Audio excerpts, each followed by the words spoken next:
Beleza. Bom, boa noite. A gente vai falar, continuar nossa série sobre o Evangelho e a cultura. Vamos entrar numa palavra-chave para a gente, que é a palavra Evangelho. Para começar, a gente estabelecer essa relação. A gente fez num primeiro encontro isso de forma mais abrangente, mais geral. A gente já veio falando sobre alguns elementos da cultura, da formação do imaginário, simbólico e tal. E para a gente estabelecer essa relação de evangelho e cultura, eu queria... Deixa eu compartilhar minha tela com vocês. Oi, Thaís. Bom te ver. Eu quero falar com vocês sobre o que é evangelho, que é uma palavra que a gente tomou do grego direto e que às vezes fica um pouquinho distante para a gente se situar. Lembrem-se que vocês podem me interromper a qualquer momento, tá bom? São bem-vindos na interrupção para perguntas, contribuições e tal. Por que o nosso curso é de evangelho e cultura e não cristianismo e cultura? Ou religião e cultura? E isso vai ficando mais claro ao longo dos nossos encontros. Porque o evangelho é de uma outra categoria, que não é um ismo, não é como cristianismo, não é como se fosse islamismo e cultura, não é como se fosse budismo e cultura. O evangelho é de uma outra categoria, e é sobre isso que a gente vai falar. Quando a gente fala evangelho, deve vir na sua cabeça duas coisas, se você é de igreja a vida toda. Uma é os evangelhos que tem na Bíblia. Tem 4 evangelhos na Bíblia. Pelo menos livros que a gente chama de evangelhos, o nome do livro. Outra, talvez seja uma fórmula de como apresentar a mensagem de Jesus para alguém. Talvez quando a gente fale de evangelho, você pense nessa formulinha do que você precisa dizer, que Jesus veio, que morreu os nossos pecados, que foi sepultado, nanana. Talvez seja isso, mas vamos entender primeiro o que essa palavra queria dizer no mundo antigo quando ela foi usada lá atrás. Primeiro, essa palavra é composta de 2 outras. Angelion. É uma partícula grega que significa bom. Angelion é a mesma palavra que dá origem à palavra anjo, é mensageiro. É literalmente o cara que traz a notícia, que traz a mensagem. O anjo tem esse nome justamente porque anjos apareciam para trazer mensagens. A gente às vezes fica distante dessa noção, desse contexto, né? Mas se você lembrar dos episódios onde anjos aparecem na Bíblia, eles vinham trazer uma mensagem. Então, no mundo antigo, evangelion era a palavra que era usada para recompensar, para pagar um mensageiro que trazia boas notícias, como um presente, como uma recompensa. Está escrito aqui, né? Eu procurando a palavra, recompensa de um mensageiro de boas notícias. Por isso que muita gente queria ser mensageiro, portador de boas notícias, porque tinha a chance de ganhar uma recompensa. Às vezes se dava mal, como é o caso de 2 Samuel, eu não vou lembrar agora, mas quem manda a notícia lá para Davi que Saul morreu. O cara achava que era uma boa notícia, que ele ia se dar bem por transmitir essa boa notícia, mas coitado, acabou morto, porque não era uma boa notícia. Mas Evangelion, então, começa como essa recompensa. Também pode ser sacrifícios religiosos aos deuses, por boas notícias. Olha, recebemos uma notícia boa. E notícia boa no mundo antigo era mudanças políticas, era presentes, espólios de guerra, vitórias de guerra, bons resultados de colheita. Bom, boas notícias que geravam esses sacrifícios religiosos. Também tinham esse nome Evangelion no mundo antigo. E, por fim, acabou se tornando o nome das próprias notícias. De modo que as notícias, a mensagem era Evangelion, era o Evangelho. Então, eu fiz um exercício aqui de sinônimos para a gente tentar imaginar a abrangência do significado dessa palavra. Eu é boa, bom, positiva, positivo, né? Isso não tem muita variável. Agora, Angelion, a gente poderia chamar de mensagem, notícia, anúncio, edito, proclame, informação, relato, reportagem, resolução. Então, você veja que é uma mensagem que pode ter muitas implicações. É sobre essas implicações que eu gostaria de entrar um pouquinho com os irmãos hoje. E também tentar despertar na sua mente essas relações. Tem eu acho que não está aqui. Tem um dicionário, um léxico muito interessante, que não é propaganda, mas a Sociedade Bíblica que publica, que é um léxico grego-português do Novo Testamento, e ele é organizado por um cara chamado Eugene Naida. E o que é interessante? Ele não é em ordem alfabética. Ele é separado por campos semânticos. O que isso quer dizer? Quer dizer que, por exemplo, Evangelion, nesse léxico, está organizado dentro da parte de comunicação. É uma palavra que está dentro do campo semântico da comunicação. Está associado a esse tipo de atividade humana, que é a comunicação. Por isso eu quis trazer outros sinônimos para você tentar perceber como essa palavra tem implicações que no nosso dia a dia esses sinônimos teriam. Por exemplo, se o governo federal edita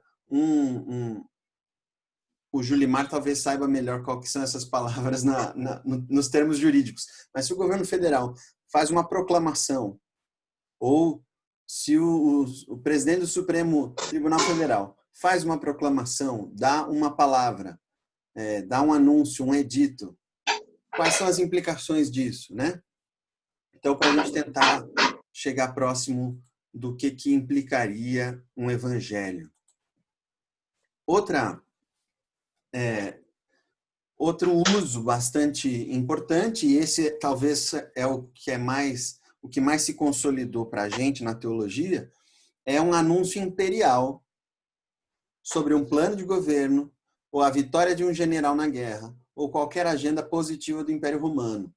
Então, virava esse anúncio do Império Romano. Você imagina você na Galileia, como é que chegava uma notícia, você está num território que é ocupado pelo Império Romano, é parte do Império Romano, mas não tem pouquíssimos cidadãos romanos, mas vive de acordo com a lei romana. Então, como é que chega as notícias? E se um novo imperador assume, como é que vai chegar a notícia de que esse novo imperador assumiu? Na forma de um evangelho. O evangelho do imperador Augusto significa que é a notícia de que o imperador Augusto começou a reinar e que aquele reino vai ter tais características, as características do governo dele. Precisa o quê? Ah, é?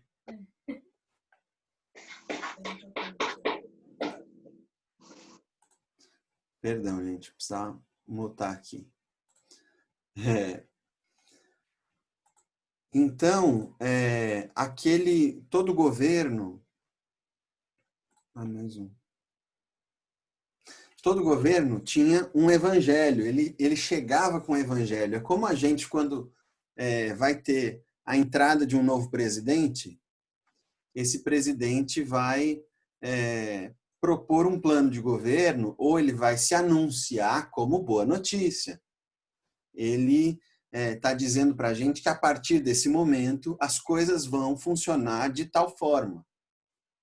É uma agenda, estabelece uma agenda. Tá bom? Até aqui tudo bem? Alguém quer fazer alguma observação? Tá tranquilo, né? Da onde saiu esse... por que a gente chama os nossos evangelhos, as nossas... aqueles 4 livrinhos no início do Novo Testamento, são livrinhos mesmo, é pequeno, é curto. Por que a gente chama eles de evangelho? Que tipo de literatura eles são? É diferente de muita coisa. Ele é um tipo de biografia, mas não é uma biografia como os heróis gregos. É um tipo de biografia diferente. A gente tira essa palavra do Evangelho segundo Marcos, que começa assim, arqueto evangelion Iesu Cristo Iototeu, que é o início do Evangelho de Jesus Cristo, Filho de Deus. Normalmente os livros pegavam as primeiras frases, as primeiras palavras, se tornavam o nome, o apelido do livro. Então, o Evangelho de Marcos ganha o seu título provavelmente dessa primeira frase, esse aí é o primeiro versículo do Evangelho de Marcos, que está falando justamente a mensagem de Jesus Cristo, as notícias, as boas notícias de Jesus Cristo, o bom anúncio de Jesus Cristo, o bom relato de Jesus Cristo, a boa proclamação, a boa informação trazida por Jesus Cristo, Filho de Deus. E logo em seguida lá vai narrar quando Jesus começa o seu ministério, já é ele anunciando boas notícias. Então, isso acaba dando título também para os outros evangelhos, que devem nascer aí um pouco depois de Marcos, e ter Marcos como exemplo, sinóticos, né? E aí vão ganhando também esse título de evangelho. Então, aqui, ó, Marcos 1, princípio do evangelho de Jesus Cristo, Filho de Deus. E aí ele já traz um texto de Isaías. No Antigo Testamento, a gente tem algumas, claro que aí não é o grego evangelion, é um hebraico que é basir, se eu não me engano. Mas o Antigo Testamento também tem esses anúncios de novos reinados, quando o rei Davi começa, esses anúncios, essas mensagens, esses relatos. Então, aqui em Marcos, começa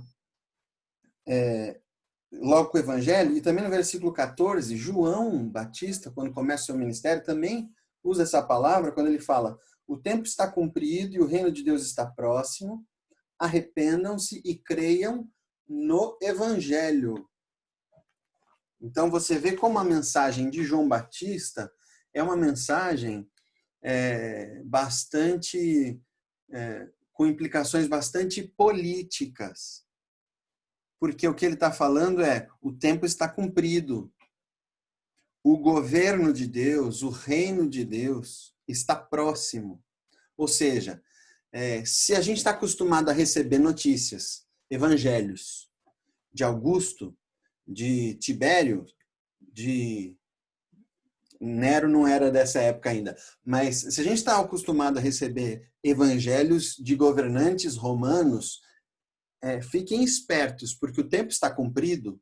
Eu sou profeta, estou falando que eu entendi do tempo e estou com a presença do Espírito Santo para anunciar que chegou o tempo está cumprido, e agora o evangelho que vocês precisam crer, que vocês vão receber, é um evangelho que diz respeito a um novo governo, que não é mais um imperador romano que vai assumir, é o próprio governo de Deus que está próximo. Estão entendendo a implicação dessa palavra? Para João falar isso, porque Jesus ainda não tinha feito nada. Jesus nem apareceu na história ainda. A gente está falando de... Perdão. Aqui é... Perdão, gente. Aqui é a palavra de Jesus mesmo. Mas João Batista fala com o arrependimento. É Jesus que está falando desse novo evangelho, desse novo anúncio do governo de Deus. Então, o tempo está cumprido, o governo de Deus está próximo. Arrependam-se e creiam no evangelho. Olha como é importante também que a gente chame esses anúncios, esses 4 anúncios, Mateus, Marcos, Lucas e João, de evangelhos, porque eles estão falando para a gente de uma proclamação com implicações práticas, políticas, epistemológicas, ontológicas, sociológicas, de acordo com a sua credibilidade. Por que eu estou colocando a credibilidade aqui? Porque ela só tem implicações, não é que ela só tem. A medida do impacto dela, das implicações dela, vai depender da credibilidade delas. Por isso que aqui Jesus está falando, creiam no Evangelho. A credibilidade é um fator essencial para as notícias. E é essa área da cultura que eu quero falar com os irmãos hoje para a gente entender o Evangelho. A área da notícia, a área do jornalismo. O que faz de um fato uma notícia? O que torna um fato em uma notícia? Um avião caiu. Isso é uma notícia? Isso precisa ser noticiado? Isso precisa ser informado? Isso é algo relevante? O que faz de algum fato algo que mereça ser noticiado, proclamado, reportado? Então, vamos pensar um pouco sobre isso. O George Orwell, que era um cara brilhante, ele falava que jornalismo é publicar aquilo que alguém não quer que se publique. Todo o resto é publicidade. A ideia é que notícia é o que alguém está tentando esconder. E você, ao revelar aquilo, você cria uma notícia. Se alguém não está tentando esconder e você noticia, então é publicidade. Alguém vai sair bem com isso, vai sair ganhando com isso. Por isso que publicidade talvez também seja uma arte, não é uma ciência, é uma arte muito útil para a proclamação do Evangelho, para a gente entender como é que o reino de Deus pode ser apresentado, tá? Agora, a notícia também tem uma carga terrível, né? Um jornalista aqui da Folha, e eu já vou mostrar para vocês uma fala dele, ele diz o seguinte: se a notícia é que um chefe de governo teve um caso com uma secretária, dependendo de quem é o chefe de governo, a notícia vai ser publicada ou não, sendo verdade ou não. Então, a notícia tem um interesse, tem um alvo, tem um resultado esperado. Quando alguém noticia alguma coisa, quando alguém transforma um fato em notícia, tem um resultado esperado para essa notícia. A ideia é que a notícia consegue mudar alguma coisa da realidade, né?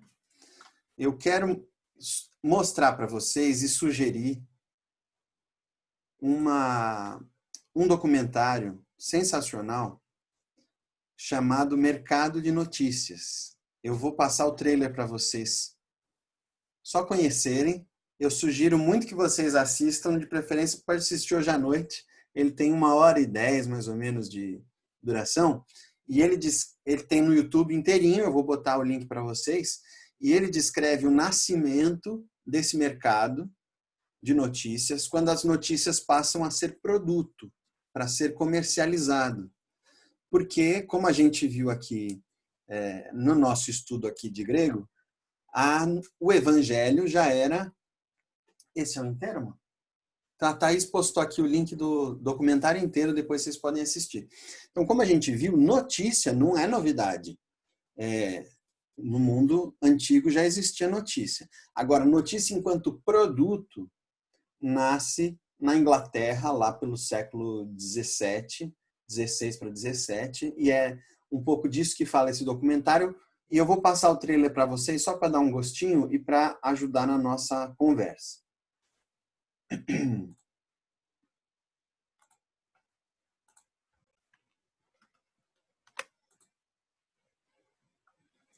Cadê o trailer? Esse aqui.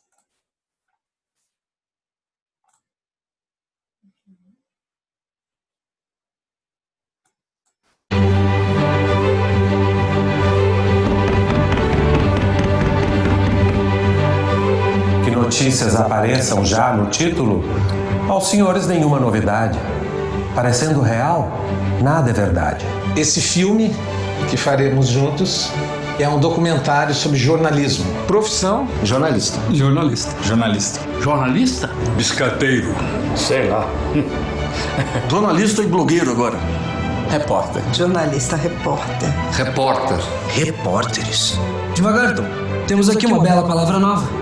O que vem a ser um repórter? Essencialmente investiga. O conceito do repórter está passando por uma revolução. Uma das coisas essenciais é você ter a reportagem. Senhor, eu quero 10 centavos de notícia, qualquer uma, para contar o vigário no sábado. Todo mundo que te passa informação tem um interesse. Isso não significa que eu não seja uma ótima fonte. O que o bom jornalista faz é filtrar esses interesses. Jornalista tem que ser uma pessoa bem informada. Será? E sabe se as pessoas comuns não querem ser abusadas? Essa aspiração ao encontro com uma manchete bombástica. Se esse for o novo estilo jornalístico, eu desisto. Eu consigo notícias melhores na padaria. 10.000 vezes mais em uma única manhã. Tudo é interpretação. Todas estas notícias são igualmente certas e verdadeiras. Quer dizer, se há 2 copos sobre a mesa, você tem que dizer que há 2 copos sobre a mesa. Agora, na medida que você passa a descrever a posição desses copos, vai ter gente que vai discordar. Eu acho que a minha geração é a última geração que vai ler jornal no papel. Alguns jornais simplesmente desapareceram. Meu primeiro contato com informação, normalmente, é rolando a timeline no Twitter. Todas as pesquisas mostram que as gerações subsequentes, com menos de 30 anos, ninguém assina jornal. Dizem que é muito difícil entender uma revolução quando ela está acontecendo. Eu tenho a esperança, eu posso falar da esperança que não é grande, de que as pessoas se deem conta de que o jornalismo depende dos jornalistas, né? Isso é verdade? Tanto quanto o resto.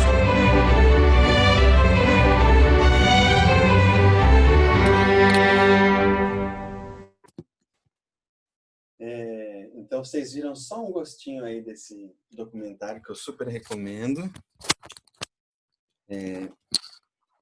Ele fala justamente sobre a construção desse universo em que, de repente, a notícia vira um produto e, de repente, esse produto ele não necessariamente está atrelado à verdade, ele está associado a algum fato, alguma versão do fato, como ele é contado, tudo isso vai deixando a vida mais complexa. E é muito interessante porque o documentário mescla as entrevistas com jornalistas e uma peça de 1600 e pouco de um dramaturgo inglês contemporâneo de Shakespeare chamado Ben Jonson. Então ele vai mesclando a peça e a entrevista, a peça e a entrevista. A peça chama justamente O Mercado de Notícias. O Ben Jonson está contando como é que ele está contando uma historinha dentro de uma agência de notícias lá em 1600 e pouco na Inglaterra. Então é muito bacana, eu recomendo vocês assistirem. Eu já assisti não sei quantas vezes. Agora vamos voltar para a nossa apresentação, porque a notícia vira para a gente uma metáfora dessa realidade,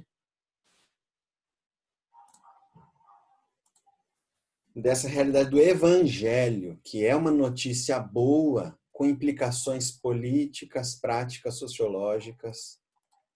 Tá? Vamos ficar com essa definição aqui. O evangelho é uma notícia boa com implicações práticas, políticas, epistemológicas, ontológicas, sociológicas, de acordo com a sua credibilidade. Ela precisa ser crível. Por isso o jornal é uma metáfora boa, porque o que o jornal vende, na verdade, não é notícia, é credibilidade. É você acreditar que ele está te apresentando os fatos da melhor forma possível, ou da forma que te agrada, da forma que você acredita, que você consegue acreditar. Por isso que para um jornal, o que de pior pode acontecer para ele é ele perder a sua credibilidade. Para a notícia ter valor, ela precisa ser crível.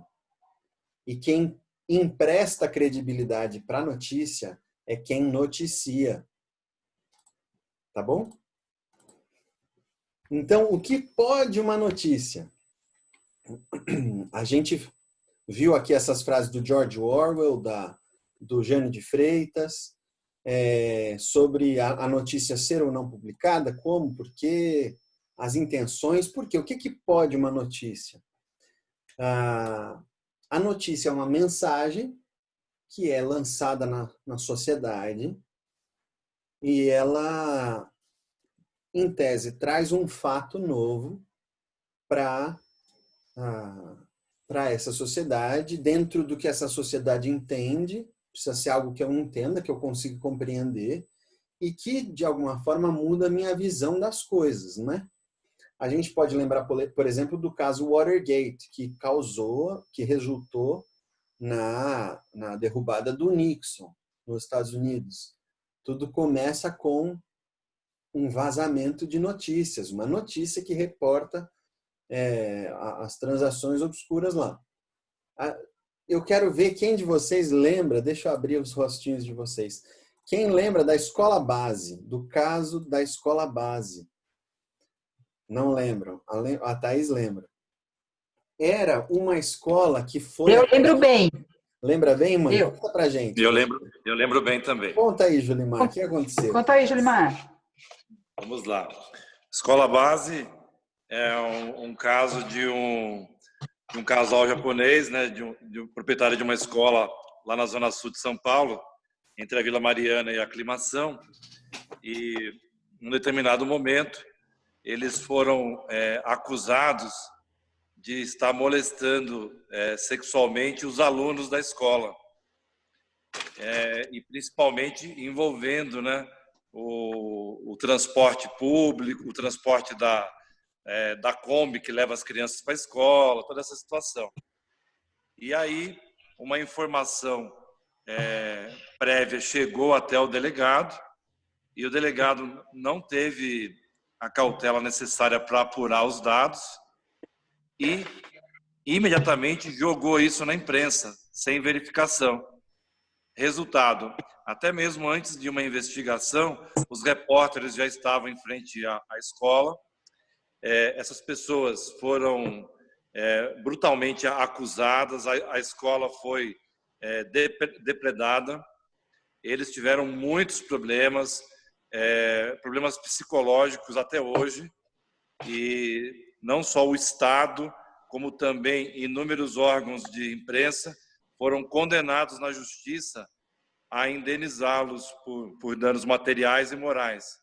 Mas o drama dessa família é uma coisa assim que eles não conseguiram reaver as suas vidas, até as informações que eu tenho, eles não conseguiram. Então, isso é um breve resumo do que aconteceu.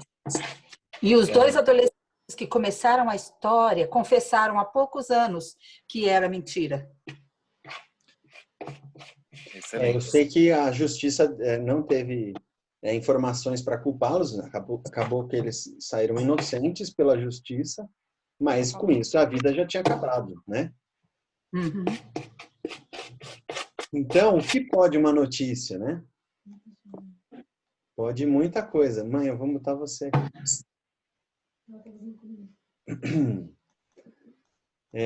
Então, a escola base é um exemplo. O Wikileaks é outro, né? Como foram vazando informações que viraram notícias. E as fake news também. Quantas fake news que tem circulado por aí.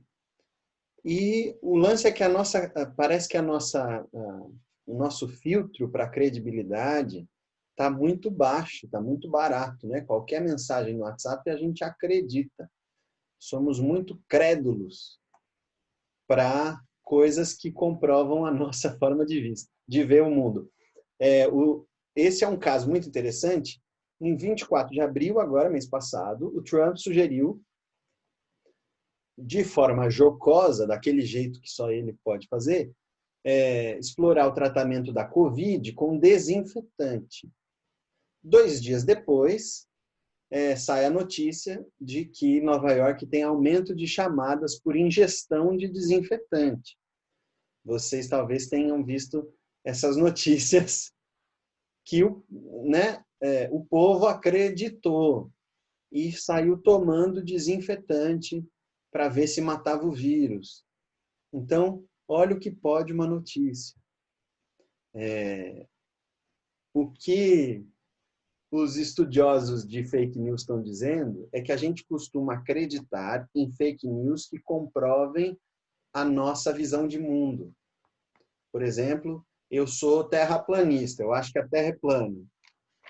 Se chegar uma fake news no meu WhatsApp falando que um cientista belga descobriu que os reflexos solares comprovam que a Terra é plana, eu que já acredito nisso, vou falar, olha aí, tá vendo?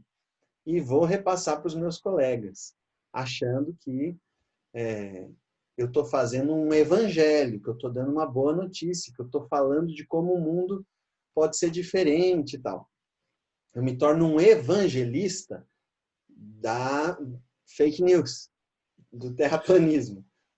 Ô Gui, só uma colaboração. Por exemplo, ontem, o presidente da República fez uma brincadeira, dentro das brincadeiras dele, de que hoje ele faria um churrasco.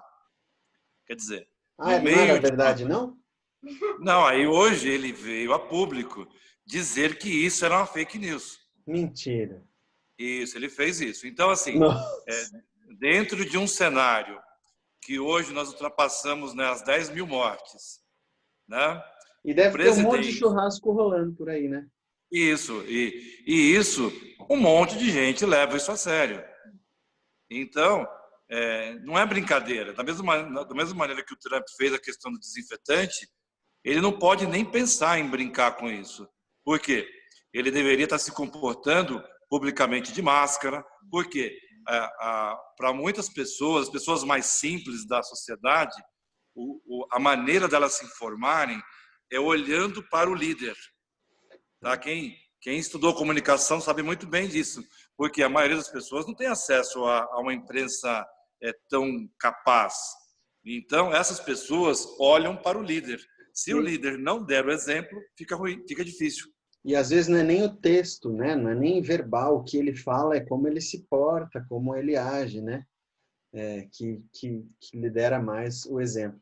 Então, olha o que pode uma notícia. Se ela for crível, se ela for crida. Então, é um exemplo. Vamos para outro campo semântico, outro campo de sentido. Semântico é sentido. Essa palavra vem de sêmen mesmo, ou de semeion, que é semente, que é sinal. O campo semântico da informática,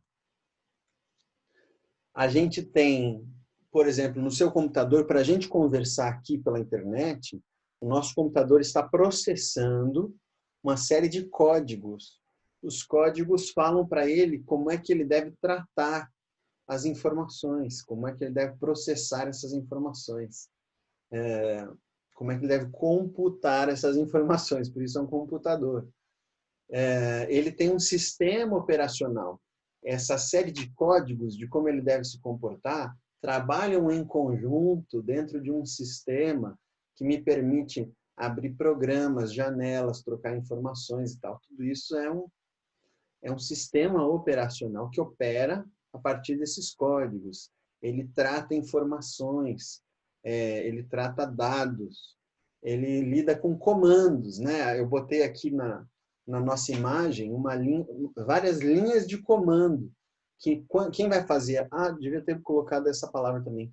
Quem vai fazer a programação do computador escreve ou desenha comandos de como ele deve se comportar dentro desse universo, desse sistema operacional dele.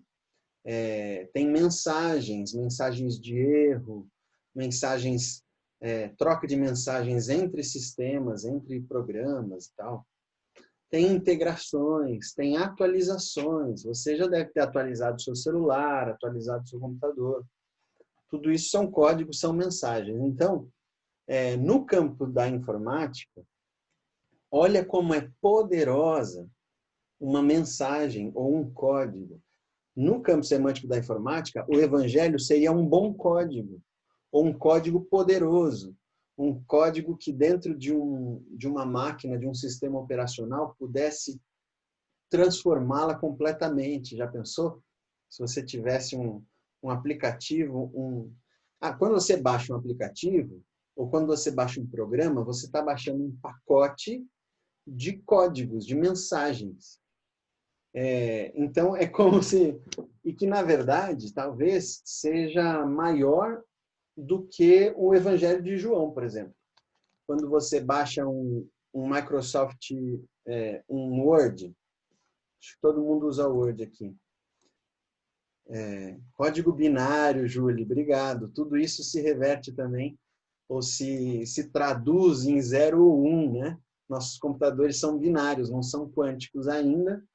Então, eles só sabem lidar com 0 ou 1. Cada letrinha dessas aí no código, se você for abrir ela é um conjunto de informações em 0 ou 1. Então, se você pegar um evangelho de Mateus, por exemplo, quando você baixa o Word para instalar no seu computador, você está baixando um texto, um código, que pode até ser lido, porque algum programador escreveu, do jeito que está aqui nessa imagem, algum programador escreveu como aquele Word deveria se comportar. Então, imagina se você pudesse instalar o Evangelho de Mateus no seu coração e você começar a operar a partir dele. É uma mensagem, um código, é um evangelho. Então, a gente saiu do campo semântico da comunicação, do jornalismo, para o campo semântico da informática. Vamos para outro campo semântico para ver como funciona. O campo semântico da biologia. O que é um evangelho, uma mensagem? Na biologia, é um código DNA ou RNA.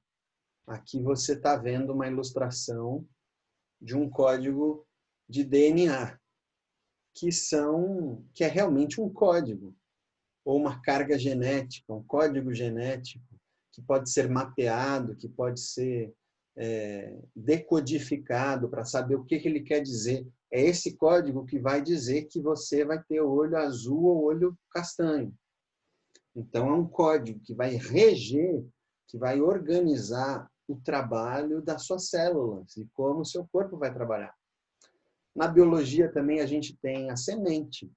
Como eu disse para você que campo semântico vem da mesma palavra de semente ou de sêmen, porque as palavras são todas sementes. Por isso, quando eu vou dar um seminário, eu estou jogando sementes por aí, que podem frutificar mais para frente. Isso é um seminário. Então, a semente, imagina uma semente de um jequitibá, ou uma semente de um baobá, que é aquela árvore enorme. Imagina que aquela semente carrega uma mensagem que, ao ser ativada na terra, vai trabalhar os nutrientes da terra junto com a luz do sol, para que as células dela se reproduzam e vai gerar uma árvore enorme. Ou o sêmen de um animal, de um ser humano, que vai carregar um código genético, que vai trazer a vida, né? Todos nós somos resultado dessa pequena mensagem que é disseminada, multiplicada. A fecundação é uma mensagem que gerou raiz, que brotou, né? Ou uma infecção. A gente está vendo toda hora o jornal falar sobre como o vírus entra na célula, infecta a célula, né? O vírus tem um RNA, tem uma carga de informação que entra na célula e dentro da célula ele vai se multiplicar. Ele vai se reproduzir, ele vai se disseminar. Aí ele vai ser transmitido de um para o outro e ele vai gerar um contágio. Tudo isso é uma informação, é uma mensagem, é uma notícia que vai por aí, se multiplicando. No caso do vírus, de maneira destrutiva. Agora, imagina se o evangelho é uma mensagem que eu estou carregado dela e eu não consigo falar se não falar de evangelho, se não falar desse DNA de Jesus que está em mim. E que ao falar eu estou contagiando outras pessoas com essa mensagem, que é pequenininha, mas poderosa, é uma semente que é explosiva, tem um grau de contágio enorme. Vamos ver o que Paulo fala disso, por exemplo? Como é que Paulo usa essa palavra evangelho? Mas antes disso, quero ouvir de vocês. Até aqui, tudo bem? Tudo certo. Podemos continuar. Podemos seguir? Alguém quer fazer alguma contribuição, colaboração? Eu queria só perguntar sobre a expressão boas novas. O quê? Qual que é a pergunta? Por que a gente sempre aprendeu que o evangelho era boas novas? Porque é tão reducionista isso, assim, eu acho. Então, é muito complicado porque a gente não tem uma palavra no português para traduzir evangelho. Esse é o sofrimento. Porque também a gente não teve imperadores com os seus evangelhos. A gente teve muito pouco império, né? Mesmo com o Império Português não tinha o evangelho de Dom João VI. Não aconteceu. Certo. Agora, as boas novas é porque no latim era bonum annunciatio, algo assim. Vinha do núncio, que é um diminutivo para novidade. Então, vem do latim essa coisa de boa nova. No grego, o que está dizendo é mensagem boa. Mensagem boa. Anúncio bom. Então, é muito difícil da gente transportar mesmo. Por isso que eu estou fazendo esse carnaval tentando enxergar o poder de uma mensagem dentro de campos semânticos diferentes, mas é a mesma coisa. Esse o poder catalisador de um pedacinho de informação no qual se crê. Mais alguma pergunta? Alguma contribuição? Mas é de... Tima, perdão. Desculpa. Não, conclui. Aí eu pergunto. Não, pode perguntar. Não, eu quero saber se você vai continuar a apresentação e se dentro dela você vai falar sobre por que nós podemos acreditar na Bíblia e na sua integralidade desde que foi escrito e passou por milhões de traduções até chegar nas nossas mãos hoje. Nossa! A gente pode fazer uma outra palestra sobre isso? Como assim, gente? Eu vim para cá hoje só para isso. Ah, é? Não, é porque você está falando isso da notícia, faz muito sentido, assim, tudo que você falou até aqui, né? Para variar, eu já estou bugada de novo. Mas a Bíblia, a gente acredita que ela é a palavra de Deus e ponto. Aí o que eu ouvi recentemente, conversando com uma pessoa, ela falou assim, tem aquele trecho na Bíblia que fala, não tire nada e ai daquele que tirar. Ela falou assim, bom, se tem esse aviso, é porque alguém andou tirando. Eu falei, oi? Como assim alguém andou tirando? Aí ela fala das diversas traduções que tiveram, que muita coisa se perde, que não sei o quê. Aí eu dei uma bugada. Eu quero saber se você vai falar sobre isso hoje ou em algum dia. Hoje não, Tima. A gente pode um dia falar sobre... tem 2 temas aí. A transmissão do texto bíblico, como é que ele chega até a gente, e a formação do cânon. Como é que a gente chegou em 66 livros, porque tem outras igrejas com outro cânon, né? Mas aí é uma outra palestra, outro assunto, que hoje não daria para a gente entrar. Mas eu creio na Bíblia. Não, eu E você também. acredito. Super. Isso. Mas tá, e como que você leva essa credibilidade para as news hoje, para o noticiário? Como que você filtra isso? O que pode ser o nosso norte? Você vai falar sobre isso? A gente pode entrar nisso, sim. Mas é bom você trazer esse assunto, porque eu reforço como a notícia está vinculada à credibilidade de quem noticia. Então, a notícia é tão relevante, tão funcional quanto aquele que noticia e aquele que acredita. Por isso que a fake news consegue gerar um estrago tão grande, porque quem repassa fake news acredita na fake news. O lance da gente com o evangelho é que a gente acredita no evangelho. É um paralelo estranho, né? Mas é o mesmo mecanismo.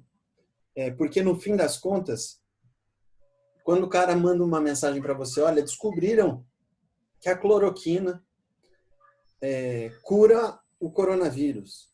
É um evangelho. Ele está te evangelizando com uma boa notícia na cabeça dele, com uma mensagem que ele recebeu não sei da onde. Por isso que o evangelho de Jesus Cristo não pode ser resumido a 3 pontos que nem eu fui ensinado na igreja, de que, olha, para você pregar o evangelho, você precisa falar que isso, que aquilo, que aquilo outro. Tem uns pontinhos. A grande pergunta é, o que é evangelizar alguém? É você falar para ele que Jesus nasceu, é o credo apostólico? Bom, os evangelistas acham que não. Por isso eles escreveram o que escreveram. Então, quando Mateus escreve tudo que ele escreveu, ele está falando que o evangelho, segundo Mateus, é tudo aquilo que ele escreveu. Os teólogos vão dizer que o evangelho não é só um conceito, uma afirmação categórica, mas é a própria vida de Jesus e obra. É um fato histórico que aconteceu e como aconteceu e por que aconteceu. Tudo isso é o evangelho. Não é só uma notícia, não é só um pedaço de informação. E também por isso que a igreja cristã juntou 4 evangelhos. Olha que interessante.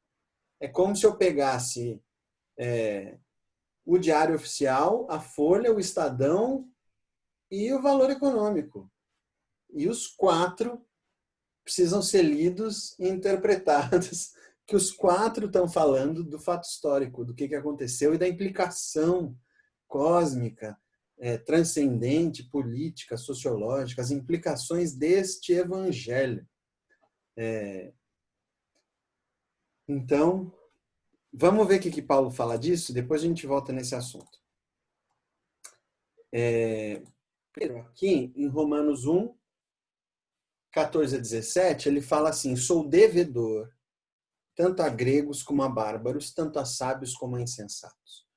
Por isso, quanto a mim, estou pronto a anunciar o evangelho também a vocês que estão em Roma, pois não me envergonho do evangelho, porque é o poder de Deus para a salvação de todo aquele que crê. Primeiro do judeu e também do grego, porque a justiça de Deus se revela no evangelho, de fé em fé, como está escrito, o justo viverá por fé. Puxa, quanta coisa tem aqui, né? Vamos pensar só alguns elementos. Primeiro, sou devedor. Devedor do quê? Devedor do evangelho. Porque é como se eu tivesse, imagina que eu tenho em mim nas minhas células a cura para o Covid. Está em mim. Eu sou devedor do mundo. Eu preciso compartilhar isso com o mundo. É isso que Paulo está falando. Eu tenho em mim uma mensagem, um evangelho, que vai mudar a vida de todo mundo. Então eu devo isso para eles. Sou devedor de todas essas pessoas. Tanto a sábios como a insensatos. Olha que coisa. Não fica ninguém de fora. E estou pronto a anunciar o evangelho. O evangelho precisa ser anunciado, precisa ser transmitido, precisa ser contagiado, precisa ser disseminado. Também a vocês que estão em Roma, pois não me envergonho do evangelho, porque é o poder de Deus. Ou seja, o evangelho, que é tudo que Jesus fez, mais tudo que ele falou, com tudo que isso implica, isso tudo é o poder de Deus para a salvação de todo aquele que crê. Primeiro do judeu, porque o povo judeu tinha um compromisso com Deus, uma missão com Deus, e também do grego, ou seja, todo mundo. Porque a justiça de Deus se revela no evangelho de fé em fé, como está escrito, o justo viverá pela fé. Se vocês lembrarem, quando a gente falou sobre ordem e desordem, cosmos e caos, a gente falou sobre o padrão do universo, sobre como cada corrente filosófica, cada religião, cada grupo buscava entender qual é o padrão do universo. E eu usei como metáfora para padrão do universo, justiça. Qual que é a justiça? Se eu fizer o bem, eu recebo o bem? Lembra desse padrão? Qual que é o padrão desse universo? Outra palavra para isso é qual é a justiça desse universo? E o que Paulo está falando é a justiça de Deus se revela no Evangelho, no que Jesus fez, falou, nas implicações disso, no porquê que ele fez, enfim, nos 4 evangelhos. De fé em fé, por quê? Porque precisa ser crido. A palavra fé significa acreditar. Eu acho muito legal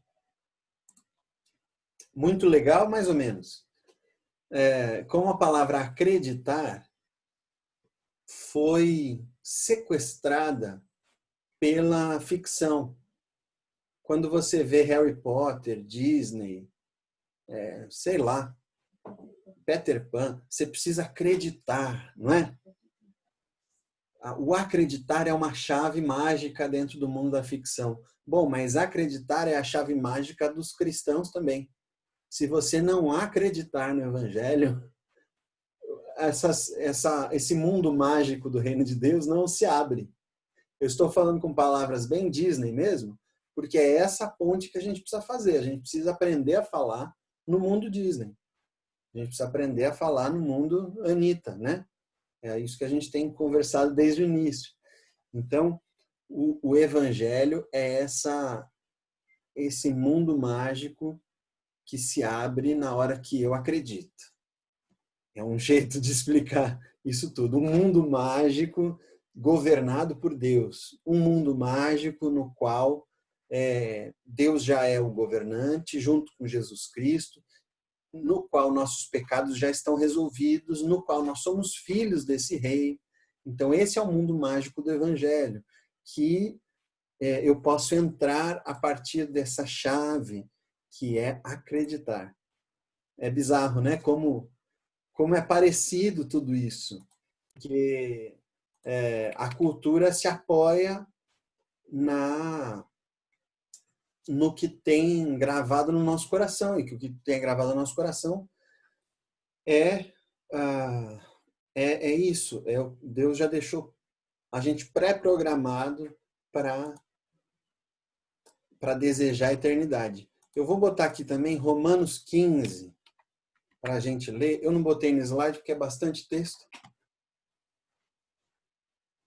Romanos 15 Paulo tá. Então, você vê que em Romanos, Paulo está falando do início ao fim de evangelho.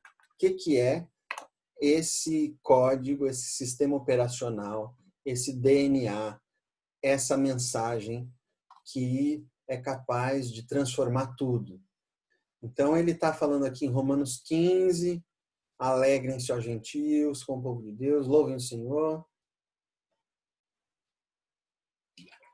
Aí, a partir do versículo 15 aqui,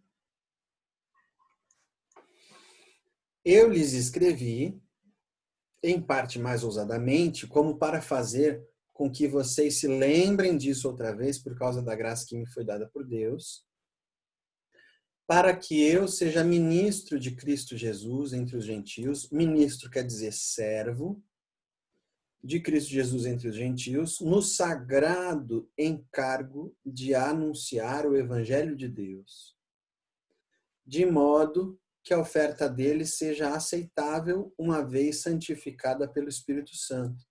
Olha o que ele está dizendo aqui. Ele está dizendo que o encargo que ele tem, enquanto servo de Cristo Jesus, entre os gentios, é um encargo sagrado de anunciar, de proclamar, de infectar, de contagiar, de disseminar esta mensagem de Deus, este sistema operacional de Deus, de modo que a oferta deles, que a vida deles, que a devoção deles, que a piedade deles seja aceitável a Deus, uma vez santificada pelo Espírito Santo. Esse é o trabalho do missionário. O missionário precisa entrar num lugar, entender a cultura e tentar infectar aquela cultura com essa mensagem poderosa que vai tornando tudo que aquele povo faz aceitável a Deus. Vai tornando as coisas santas, vai santificando a vida aos poucos. É um vírus bom que contagia. Tenho, pois, motivo de gloriar-me em Cristo Jesus nas coisas concernentes a Deus, porque não ousarei falar sobre coisa alguma, a não ser sobre aquelas que Cristo fez por meio de mim, para conduzir os gentios à obediência, por palavra e por obras, por força de sinais e prodígios, e pelo poder do Espírito de Deus. É muito legal como ele vai trocando, né? Era Espírito Santo, agora é Espírito de Deus. Assim, desde Jerusalém arredores até o Ilírico, tenho divulgado era anunciar, agora é divulgar, o Evangelho de Cristo. Lembra? Era Evangelho de Deus, agora é Evangelho de Cristo. Porque são sinônimos. Esforçando-me deste modo, por pregar o Evangelho, anunciar, divulgar, pregar. Pregar o Evangelho, não onde Cristo já foi anunciado, para não edificar sobre alicerce alheio. Pelo contrário, como está escrito, aqueles que não tiveram notícia dele o verão, e os que nada tinham ouvido a respeito dele o entenderão. Olha que bonito. Paulo está falando, eu vou cumprir aquela profecia que dizia que mesmo quem não recebeu notícia vai enxergar. E mesmo quem não tinha ficado sabendo, vai entender.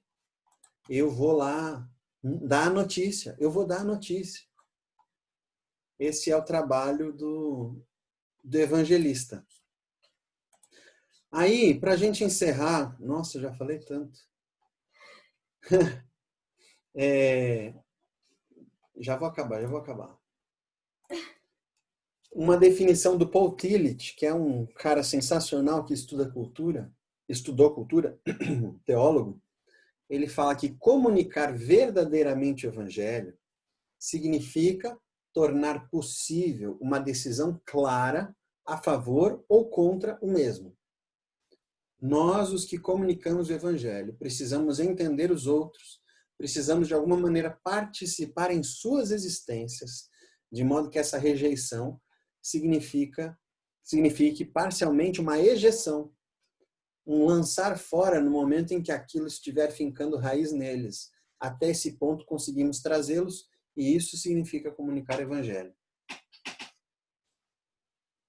é uma definição complexa, né? Vou passar por cima aqui. O que ele está dizendo? Que eu só comuniquei verdadeiramente o evangelho se eu levei essa pessoa a quem eu estou tentando comunicar até um ponto em que ela se vê forçada a decidir a favor ou contra. Forçada assim, olha, diante de tudo que eu te falei, diante de tudo que te foi apresentado, diante de tudo que você sabe, agora você decide o quê? O que você vai fazer da tua vida agora, sabendo disso? É tornar possível essa decisão clara, a favor ou contra. Entendeu o evangelho?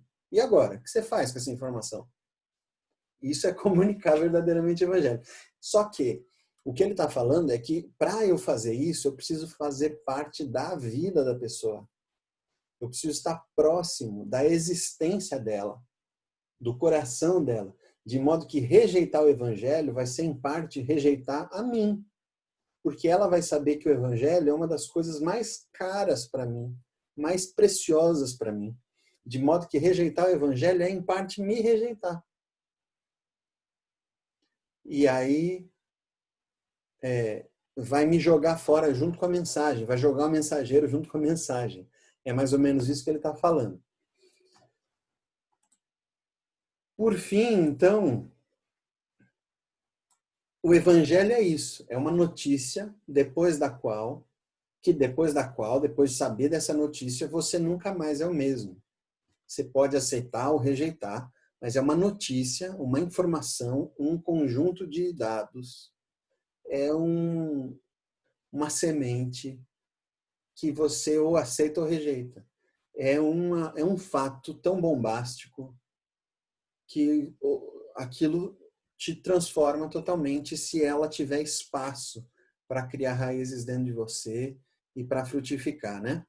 Vou parar por aqui, porque eu falei demais e quero ouvir vocês. O que ficou difícil de entender, o que eu posso tentar melhorar, o que você não concorda, o que você quer acrescentar.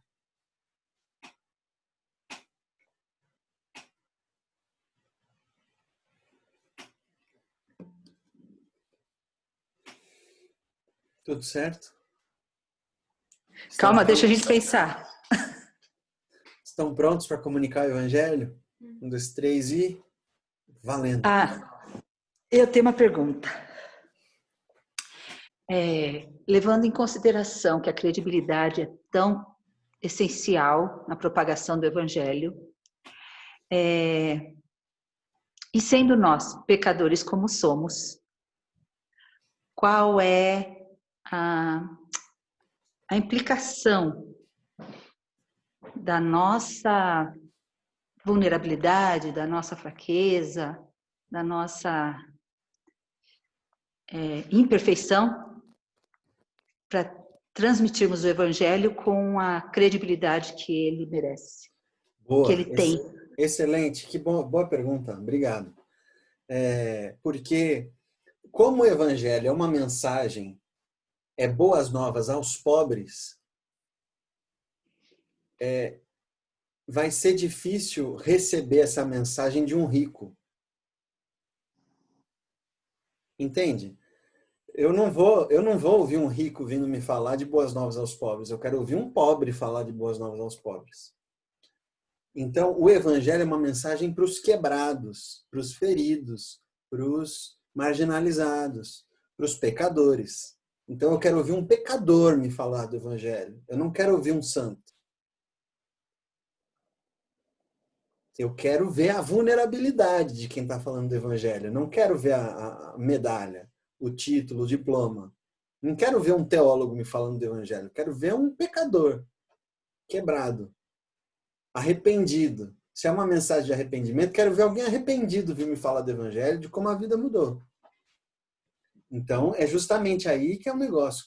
Como é que é essa credibilidade do evangelho? É se ele tem raiz em mim. Se eu consigo mostrar, eu sou a mensagem, o mensageiro é a mensagem, se eu consigo mostrar o poder do evangelho acontecendo em mim. Por isso que Paulo é esse comunicador por excelência, porque ele sempre se apresenta quebrado, né? Perfeito. É verdade.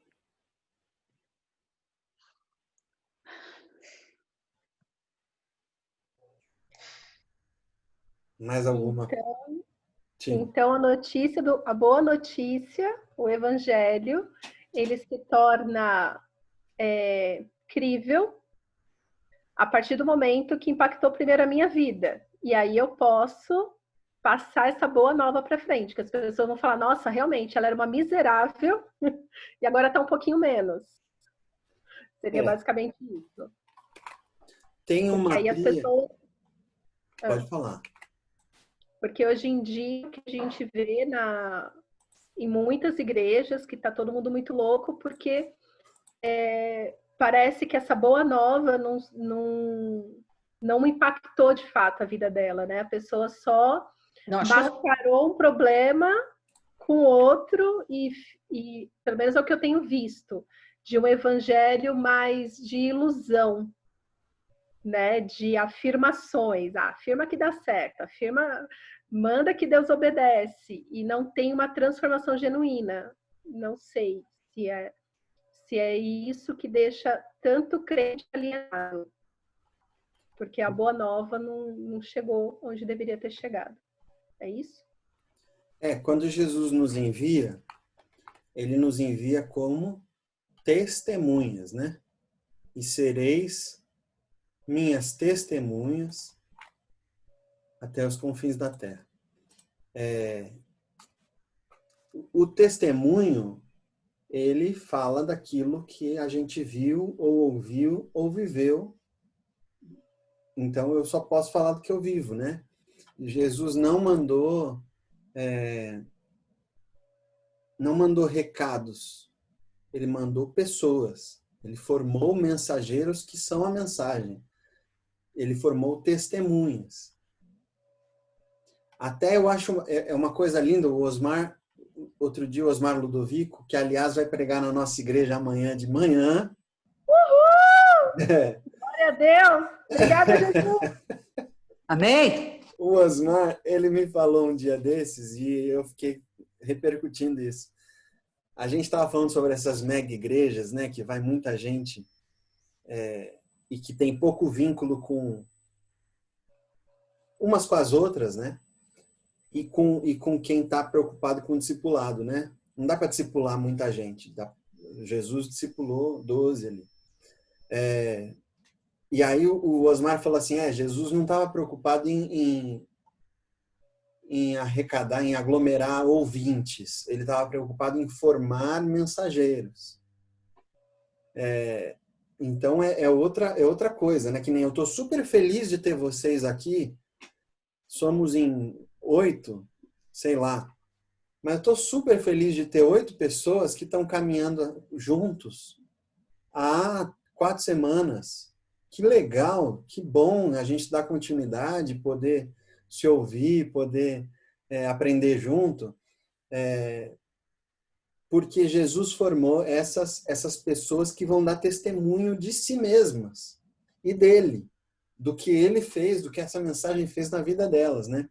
Tem uma tríade, um tripé do testemunho que os missiólogos chegaram nessa fórmula na década de 50 e é muito legal. Aliás, testemunho no grego é martiria, né? Então, os mártires, mártir significa o testemunho, a testemunha. Então, Jesus nos chamou para o martírio, olha que gostoso. O tripé é esse daqui, ó. Mensagem, comunhão e serviço.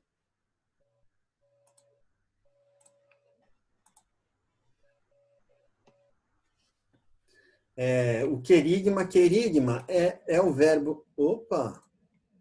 É o verbo que está por trás da proclamação. Quando Paulo lá fala, eu anunciei o evangelho, ele está usando esse verbo, do querigma. Então, a proclamação é um dos 3 pés do testemunho. O outro é a comunhão, a koinonia.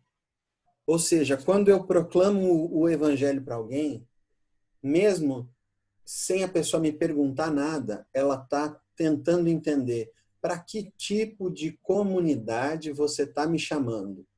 As pessoas que funcionam dentro desse sistema operacional do evangelho aí, elas vivem como?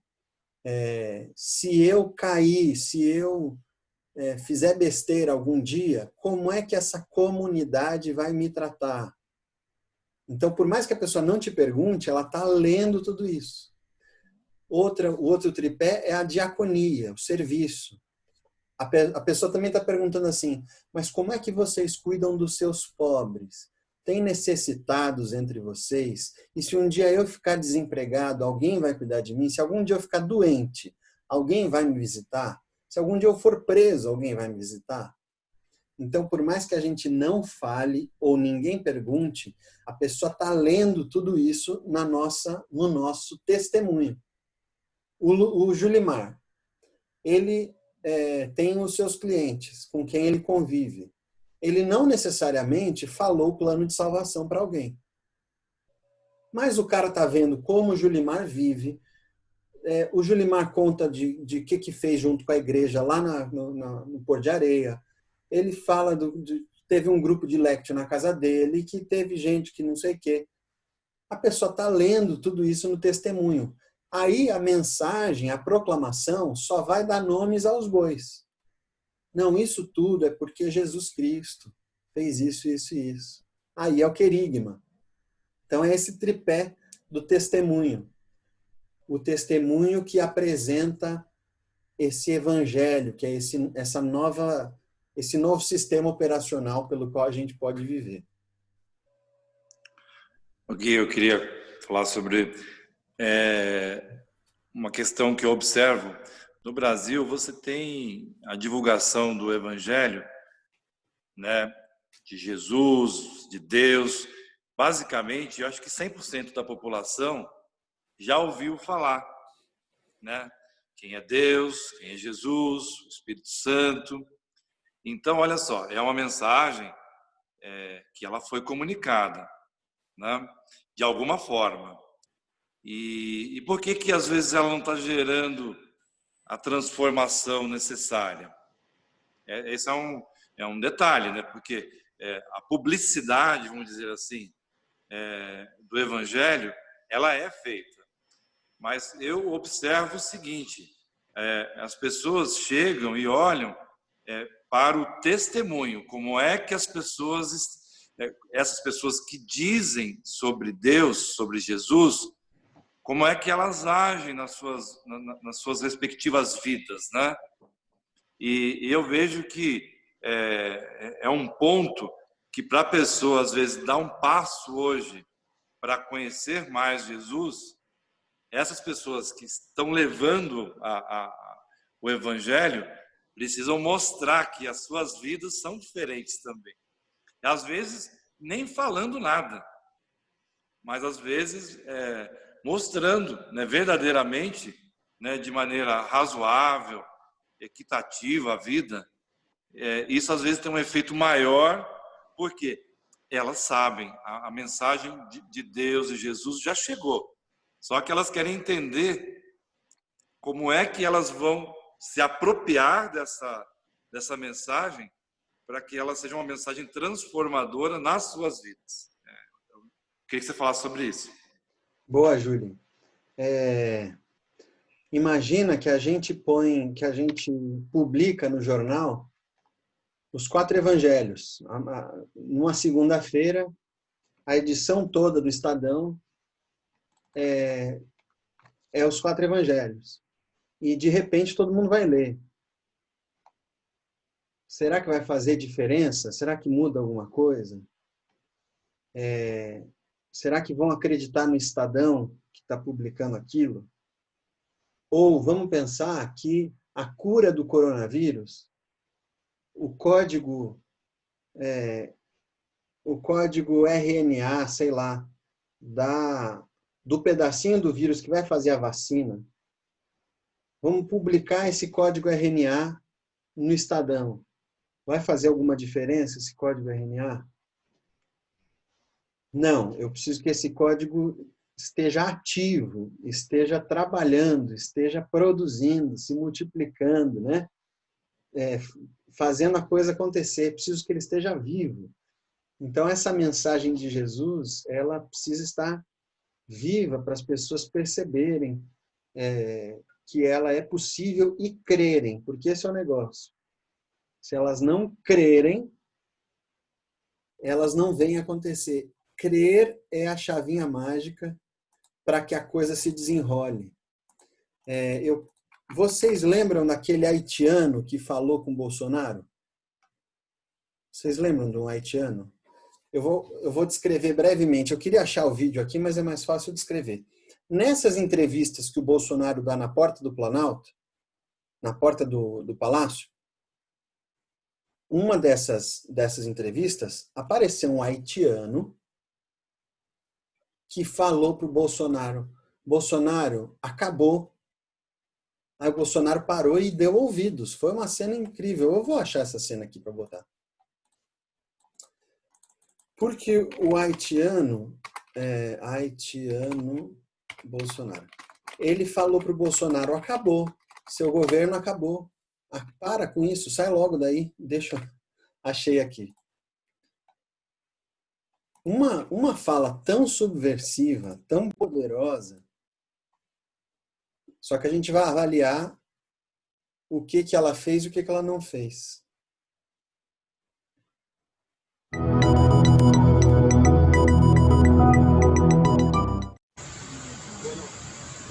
Eu venho de Haiti, eu sou brasileiro, eu sou presidente do Distrito Escolha. Você sabe muito bem. Você sabe muito bem que o vice-prefeito meu escolheu para a DIG de Paris. Você está entendendo? Tá baixo o áudio, né? Mas ele tá falando assim: eu vim do Haiti, eu vivo aqui, e acabou, Bolsonaro, você não é presidente mais. Aí o Bolsonaro fala: eu não tô te entendendo. Aí o haitiano fala assim: você tá me entendendo sim, porque eu tô falando português. Você não é presidente mais, acabou. Para. Entendeu bem? Você tá entendendo? Eu tô falando brasileiro. Você não acabou. Você está recebendo mensagem no meu celular. Todo brasileiro está recebendo mensagem no seu celular. Você está recebendo mensagem do seu espírito mandar para você. Você não é presidente mais. Seu período acabou. Você não é presidente mais. E aí na hora que todo mundo entende o que ele está dizendo, o pessoal fica indignado, né? Deixa eu ver se tem algum que esteja com a... Ah, não, esse é do mesmo site. Queria algum que tivesse com áudio melhor para vocês ouvirem, ou legenda, né? Você está entendendo bem? Aí com a legenda, ó. Estou falando brasileiro. Você não acabou. Você está recebendo mensagem no meu celular. Todo brasileiro está recebendo mensagem no seu celular. Você está recebendo mensagem do seu espírito mandar para você. Você não é presidente mais. Você não é presidente mais. Não precisa desistir. Precisa desistir.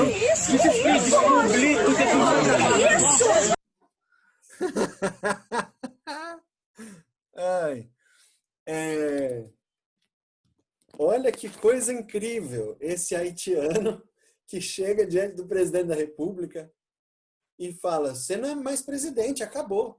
Para. Todo mundo já está sabendo. Para, desiste, acabou isso. Olha que coisa impressionante, né? É que isso não gerou repercussão. Agora, se isso vira um grande movimento, era o fim do mandato do Bolsonaro mesmo. É uma mensagem que alguém acredita. Só que, nesse caso, só haitiano e alguns poucos que acreditavam nisso. Agora, se todo mundo acredita, fala: é mesmo, chega, já deu. Acabou mesmo, sai daí. Se todo mundo acredita nisso, passa a funcionar. Então, o evangelho precisa ser crido para funcionar em mim. Se eu não creio, ele não funciona em mim. eu não enxergo, eu não tenho acesso a esse universo que ele me abre. E no Brasil, o que a gente não tem é gente que acredita no Evangelho. Talvez pelo testemunho dos cristãos, né, Júlio? Gui, só um detalhe, né? Por exemplo, na Segunda Guerra, o C.S. Lewis, ele foi contratado pela BBC, né, para poder fazer um programa de rádio, para poder levantar, pregar, né, para os britânicos, falar sobre a mensagem de Jesus. Infelizmente, né, tudo isso estava gravado, mas pegou fogo nos arquivos da BBC, e toda a parte gravada dessa participação do C.S. Lewis foi perdida. Mas o que acontece? Ele já era um escritor conhecido, mas o fato dele estar falando ao povo, né, mesmo com as bombas caindo sobre Londres, fazia com que todo o povo londrino ligasse o rádio para ouvir as mensagens do C.S. Lewis na Segunda Guerra. Até o rei agradeceu o C.S. Lewis, porque ele colocou o coração para poder pregar o Evangelho e falar de mensagens para a vida corriqueira, né, do dia a dia de todo mundo que estava sofrendo naquele momento. Interessante isso. E Jesus faz dá essas pérolas para a gente de vez em quando, né? Porque o Lewis era ateu, né? Outra figura bacana é o Kanye West, que é um rapper americano, um dos mais populares, mais bem-sucedidos, que sempre teve músicas com muito palavrão, com muita sujeirada, né? E que de repente, para nós é de repente, claro que foi um processo dele, mas de repente se converteu e hoje é um testemunho maravilhoso de transformação e de como o dom dele tem feito assim uma produção lindíssima. Aqui ele tem feito cultos pelos Estados Unidos. É um show em forma de culto. Então aqui eles estão num estádio com um coralzão.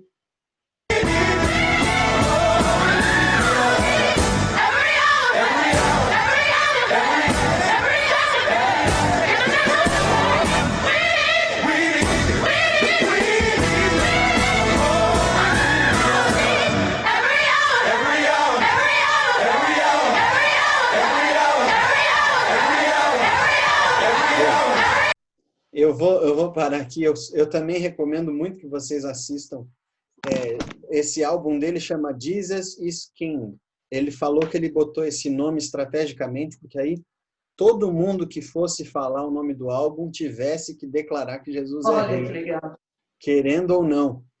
Então, imagina, é como se a Anitta realmente, como se a Anitta se convertesse, de repente mudasse completamente tudo que ela produziu até hoje para um outro rumo.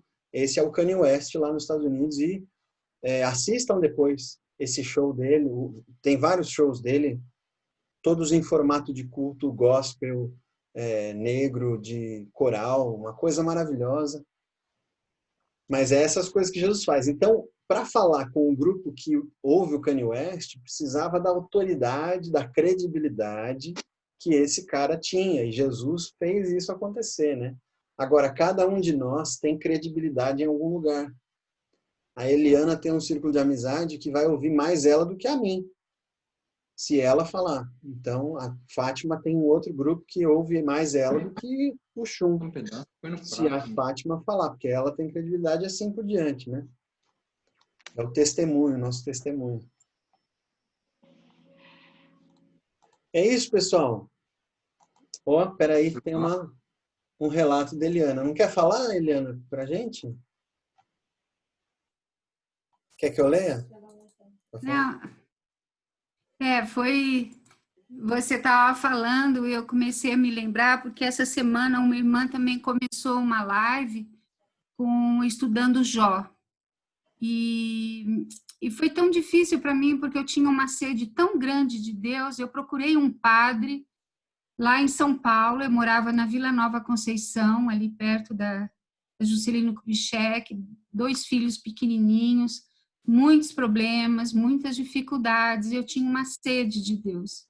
Eu procurei um padre que eu queria aprender mais espiritualidade, queria aprender a ler a Bíblia, e aí ele viu que eu era uma mulher preparada, eu fiz secretariado, sabia datilografar, socióloga, né? Ele estava escrevendo um livro, ele queria que eu trabalhasse para ele, voluntária para ele, para datilografar o livro dele. Eu fiquei tão desapontada, sabe? Aí Deus enviou uma irmã no Ibirapuera, meus filhos tinham bronquite, sabe? Era bem difícil a minha vida. Eu vivia naquele pronto-socorro ali nem lembro mais o nome, graças a Deus. Mas era assim, não tinham recursos, não havia aquele cheirinho, lavaporzinho em casa, né? Então a gente via no hospital, meu marido e eu. Essa irmã começou a me falar de Jesus e realmente minha vida foi transformada, mas uma guinada de 180 graus.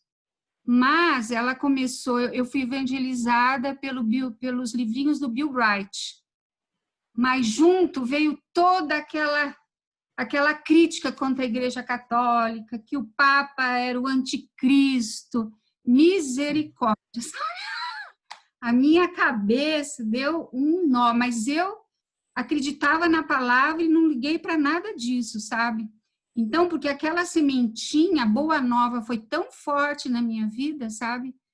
Que foi maravilhoso. Então, quando você fala assim do Evangelho das Boas Novas, é realmente algo que detona, né? Uma bomba atômica dentro de você para uma transformação de vida.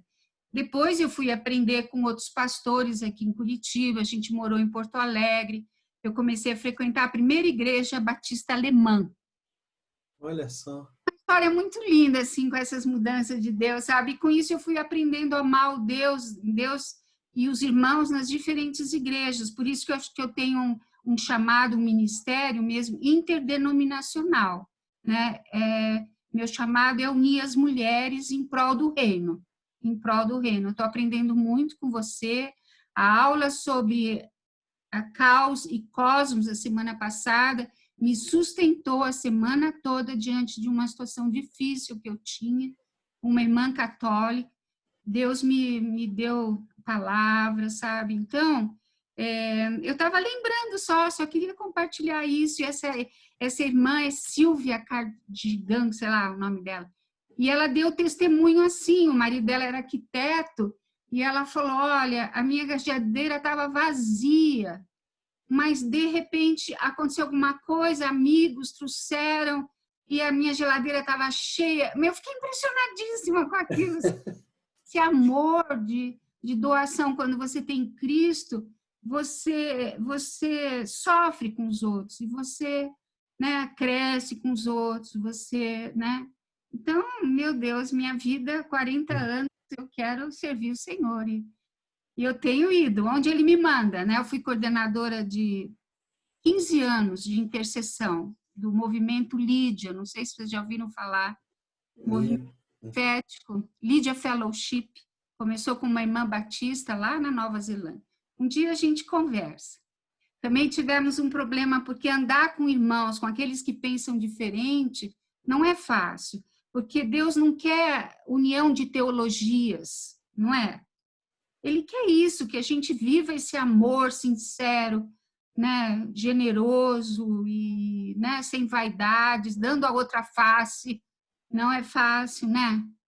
Então, olha, eu estou aprendendo muito com você, porque muito mesmo. Eu te agradeço de todo o coração pelas suas aulas. Quando eu for São Paulo, eu quero visitar vocês. Poxa, glória a Deus. Que bom. Obrigado pelo testemunho. Minha família toda é de São Paulo, né? Ah. Toda de São Paulo. Meus irmãos estão aí, orando por eles, né? Mas ainda tem uma dificuldade, né? Mas tudo bem, Deus vai fazer a obra, Ele vai continuar. Minha mãe morreu convertida, meu pai convertido, meu marido, no final, também entregou totalmente a sua vida para Ele. Então, com Cristo, eu sou uma nova criatura a cada dia. Amém. Glória a Deus. Amém. Obrigado, Eliana. Que lindo ouvir isso. Muito bom. E aprender com um jovem, né? Você tem tanto para oferecer, glória a Deus. Aleluia. Aleluia, que bom. Amém. E aprender com vocês todos. Tem sido muito bom. Obrigado pela presença de vocês nessa caminhada. É uma delícia para mim falar sobre essas coisas e ouvir vocês e ser estimulado pelas perguntas de vocês. É muito bom. Então, vamos viver essa mensagem poderosa que nos alcançou um dia, nos contagiou. Olha quem apareceu ali! Que linda! Como ele saudade dessas bochechas. Oi, Jojo!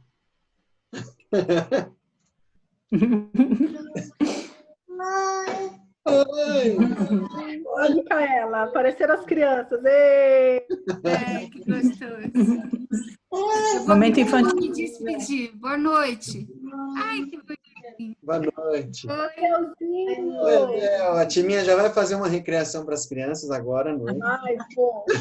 Vai todo mundo, fica aqui com elas.